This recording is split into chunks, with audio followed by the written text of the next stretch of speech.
Sunday's devastation and rising death toll are the end result of what scientists are calling the perfect tsunami. More than 11,000 people are now thought to have been killed in southern Asia.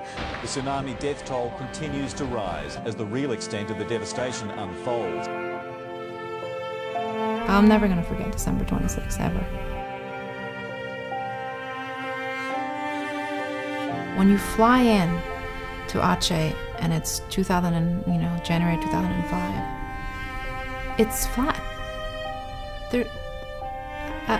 I don't even know how to explain. There's no words. There's nothing. It's just flat.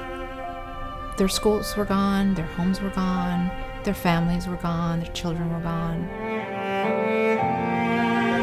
There's very little hope at that point that you're gonna recover from the experience, or that your community is gonna recover from the tsunami. We had never seen such a humanitarian disaster in modern history at that time. I'm grateful to the former presidents Clinton and Bush for taking on this important responsibility and for serving our country once again. When the tsunami happened, the Secretary General of the United Nations at the time, his name was Kofi Annan, and he asked President Clinton if he could be involved because it was so massive and needed so much just coordination in terms of the response. It's about 230,000 lives lost, $10 billion in damages across 12 countries.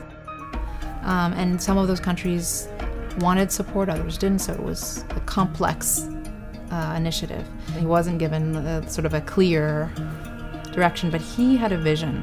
One of the first trips to Aceh, he had held a conference, and he said, This is a whole new day in the expenditure of aid. And most of us were like, what is he talking about? He knew, he already knew. He had already mapped out, we're gonna have a system, it's gonna end up in the government, it's gonna track who's doing what, where, when. And it's not just to hold the governments accountable, but to hold ourselves accountable as donors. At that time, that was unheard of.